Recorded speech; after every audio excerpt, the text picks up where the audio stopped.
नमस्कार दोस्तों, स्वागत है आपका द स्टडी जोन में। आज के इस वीडियो में हम पढ़ने वाले हैं इतिहास का एक बहुत ही महत्वपूर्ण अध्याय, बहमनी साम्राज्य। इस चैप्टर में हम जानेंगे इसकी पृष्ठभूमि, प्रमुख घटनाएं, महत्वपूर्ण व्यक्ति और वे सभी तथ्य जो एसएससी, रेलवे, यूपीएससी और अन्य प्रतियोगी परीक्षाओं के लिए बेहद जरूरी हैं। तो वीडियो को अंत तक जरूर देखिए ताकि कोई भी जरूरी पॉइंट आपसे मिस न हो। तो चलिए शुरू करते हैं बहमनी साम्राज्य से। इसकी स्थापना 1347 ईस्वी में हुई थी। उस समय दिल्ली सल्तनत पर मोहम्मद बिन तुगलक का शासन था। अच्छा, 1347 में। तो इसकी स्थापना की किसने थी? इसकी स्थापना की थी अलाउद्दीन हसन बहमनी शाह ने। उनका असली नाम हसन गंगू या जफर खां था। हसन गंगू जी। और उनका शासनकाल 1347 से 1358 ईस्वी तक रहा। तो उनके शासन की कोई खास बात, मतलब कुछ ऐसा जो हमें याद रखना चाहिए? हाँ बिल्कुल। अलाउद्दीन हसन ने हिंदुओं के प्रति एक बहुत उदार नीति अपनाई थी। उदार नीति जैसे सबसे महत्वपूर्ण बात यह है कि उन्होंने अपने राज्य में जजिया कर की वसूली पर पूरी तरह से प्रतिबंध लगा दिया था। ओह, जजिया कर पर प्रतिबंध, ये तो उस दौर के हिसाब से बहुत बड़ी बात थी। बहुत बड़ी बात। तो बहमन शाह के बाद गद्दी पर कौन बैठा? फरवरी 1358 में उनकी मृत्यु हो गई और उसके बाद उनके बेटे मोहम्मद शाह प्रथम वो शासक बने। मोहम्मद शाह प्रथम जी। उनका शासनकाल रहा 1358 से 1375 ई तक। तो इनके समय में क्या महत्वपूर्ण घटनाएं हुई? क्या फोकस बदल गया था सल्तनत का? हाँ, फोकस बिल्कुल बदल गया। इनके ही काल में दक्षिण के दो बड़े साम्राज्यों मतलब विजयनगर और बहमनी, अच्छा, वो मशहूर दुश्मनी। हाँ बिल्कुल, उसी संघर्ष का लंबा दौर यहीं से शुरू हुआ।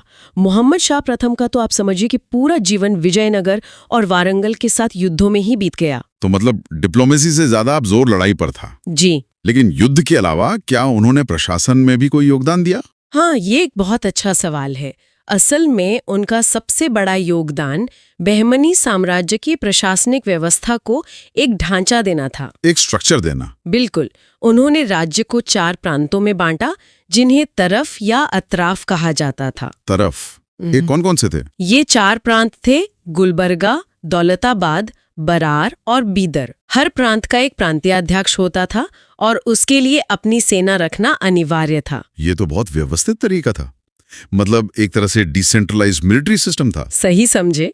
और क्या इनके समय में कोई नई तकनीक भी इस्तेमाल हुई? एक बहुत बड़ी क्रांति हुई।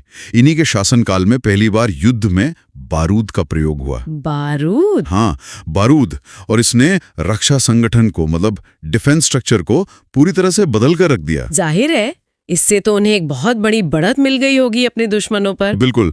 तो मोहम्मद शाह प्रथम के बाद क्या हुआ?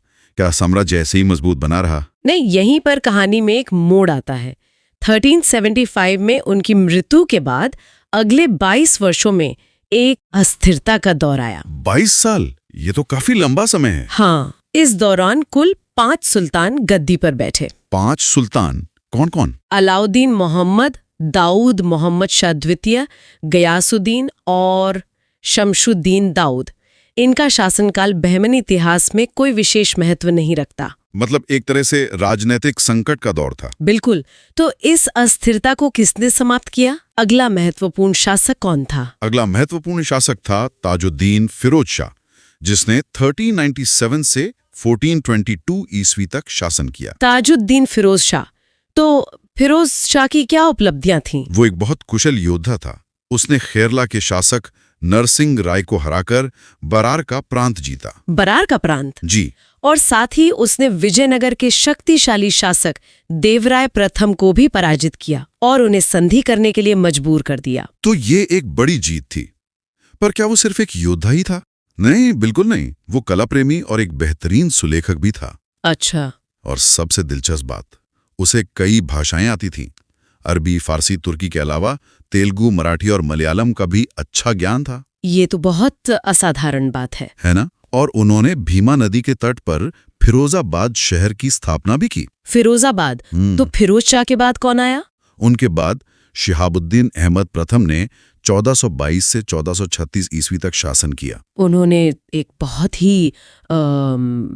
ही महत्वपूर्ण कदम उठाया। वो क्या था? उन्होंने अपनी राजधानी को गुलबर्गा से बीदर स्थानांतरित कर दिया। राजधानी बदल दी? हाँ, और इस नई राजधानी को मोहम्मदाबाद नाम दिया गया। अच्छा, क्या उन्हें किसी और नाम से भी जाना जाता था? हाँ, उनकी उदारता के कारण उन्हें अहमद शाह वली या संत अहमद भी कहा जाता है। संत अहमद, एक सुल्तान के लिए ये उपाधि तो बहुत अनोखी है। अनोखी है, बिल्कुल। माना जाता है कि दक्षिण के प्रसिद्ध संत हजरत गेसु दराज से उनके बहुत घनिष्ठ संबंध थे। हजरत गेसु दराज? जी, गेसु दराज ने ही उर्दू की प्रसिद्ध पुस्तक मिराज उल आशिकीन की रचना की थी। ये तो बहुत दिलचस्प जानकारी है।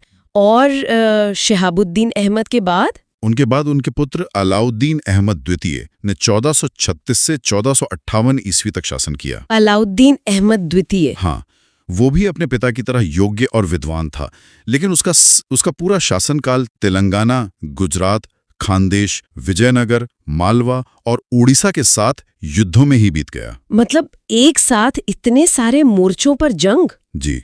क्या उनके शासनकाल में कोई ऐसी घटना हुई जिसका आगे चलकर साम्राज्य पर गहरा प्रभाव पड़ा? हाँ, एक बहुत महत्वपूर्ण घटना हुई। इसी के शासनकाल में महमूद गवां को राज्य की सेवा में लिया गया। महमूद गवां? हाँ, और ये नाम आगे चलकर बहमनी साम्राज्य का एक अत्यंत प्रभावशाली व्यक्ति बना। अलाउद्दीन द्वितीय के बाद उसका बेटा हुमायूं शाह गद्दी पर बैठा। हुमायूं शाह? उसने 1458 से 1461 तक शासन किया और वो अपने क्रूर स्वभाव के लिए इतना कुख्यात था कि उसे जालिम कहा जाता था। जालिम? इतिहास में उसे दक्कन का नीरो भी कहा गया है। दक्कन का नीरो? ये तो बहुत बड़ी उपाधि है। तो फिर उसके शासनकाल में साम्राज्य का क्या हुआ?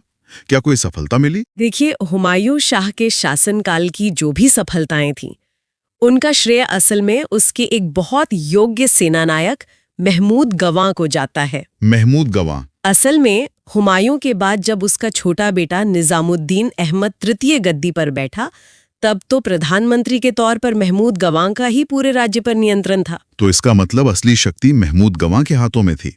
उसने साम्राज्य के लिए क्या-क्या किया? महमूद गवां एक बहुत ही काबिल प्रशासक था। उसी के समय में बहमनी साम्राज्य का विस्तार अरब सागर से लेकर बंगाल की खाड़ी तक हो गया था। इतना बड़ा विस्तार? जी। उसने बेहतर प्रबंधन के लिए पूरे राज्य को 8 प्रांतों में बांटा और हर प्रांत में एक तरफदार नियुक्त किया। ये एक तरह से प्रशासनिक सुधार थे। और शिक्षा और संस्कृति के क्षेत्र में? उसने बीदर में एक मदरसे की स्थापना करवाई, जो उस समय ज्ञान का एक बहुत बड़ा केंद्र था। अच्छा। और उसने ईरान, इराक और मिस्र जैसे देशों के साथ पत्र व्यवहार के जरिए संबंध भी स्थापित किए। इन पत्रों के संग्रह को रियाजुल इंशा के नाम से जाना जाता है। तो मतलब महमूद गवां के समय में साम्राज्य अपने चरम पर था। क्या इस दौरान कोई विदेशी यात्री भी आया था? हाँ, 1470 ईस्वी में एक रूसी यात्री था, निकितन। वो मोहम्मद तृतीय के शासनकाल में बहमनी साम्राज्य की यात्रा पर आया था। उस समय भी, जैसा मैंने बताया, असल बागडोर महमूद गवां के ही हाथ में थी। एक इतने काबिल और वफादार व्यक्ति का अंत कैसे हुआ? यही इस कहानी का सबसे दुखद मोड़ है। 1482 ईस्वी में सुल्तान शमसुद्दीन मोहम्मद तृतीय ने महमूद गवां पर राजद्रोह कर झूठा आरोप लगाकर उसे फांसी दे दी। क्या? झूठा आरोप? हाँ, ये बहमनी साम्राज्य के लिए एक घातक भूल साबित हुई। इसका साम्राज्य पर क्या असर पड़ा? असर बहुत बुरा पड़ा। महमूद गवां की मृत्यु के बाद साम्राज्य बिखरने लगा। मतलब कितनी जल्दी? आप यकीन नहीं करेंगे, उसकी मौत के सिर्फ 2 दशकों के अंदर ही बहमनी साम्राज्य का पतन हो गया। सिर्फ 20 साल में? हाँ, और वो 5 नए स्वतंत्र राज्यों में टूट गया। ये 5 नए राज्य कौन कौन से थे? बहमनी साम्राज्य के खंडरों पर 5 नई सल्तनतें उभरी। अच्छा। पहला था बरार। इसकी स्थापना 1484 में फताहुल्लाह इमाद ने की और यहाँ इमाद शाही राजवंश था। बाद में 1574 में इसे अहमदनगर में मिला लिया गया। ठीक है, बरार। और दूसरा? बीजापुर। इसकी स्थापना 1489 में यूसुफ आदिल शाह ने की, जिसे आदिल शाही वंश की शुरुआत हुई। इसे 1686 में औरंगजेब ने मुगल साम्राज्य में मिला लिया था। बीजापुर, ये तो काफी मशहूर नाम है। जी हाँ। तीसरा था अहमदनगर। 1490 में मलिक अहमद ने निजाम शाही वंश की नींव रखी। 1633 में शाहजहां ने इसे भी मुगल साम्राज्य का हिस्सा बना लिया। तो बीजापुर और अहमदनगर दोनों मुगलों के हाथ लगे। हाँ। चौथा था गोलकुंडा। 1512 में कुली कुतुब शाह ने कुतुब शाही राजवंश शुरू किया। गोलकुंडा भी। इसे भी 1687 में औरंगजेब ने जीत लिया था। और पांचवा और सबसे आखिर में 1526 में अमीर अली बरीद ने बीदर में बरीद शाही राजवंश की स्थापना की। 1618 में इसका विलय बीजापुर में हो गया। तो इस महान साम्राज्य का अंतिम शासक कौन था? बहमनी वंश का अंतिम शासक कलीमुल्ला था। कलीमुल्ला। उसके साथ ही इस साम्राज्य का पूरी तरह से अंत हो गया। आज की चर्चा से जुड़ा एक सवाल, बहमनी साम्राज्य के किस वजीर ने बीदर में एक मदरसे की स्थापना करवाई थी? अपना जवाब नीचे कमेंट्स में जरूर बताएं। तो दोस्तों, आज के इस वीडियो में हमने बहमनी साम्राज्य को विस्तार से समझा। अगर वीडियो आपको उपयोगी लगा हो तो लाइक जरूर करें, अपने दोस्तों के साथ शेयर करें और द स्टडी जोन को सब्सक्राइब करना ना भूलें। अगले वीडियो में हम एक और महत्वपूर्ण चैप्टर के साथ मिलेंगे। धन्यवाद।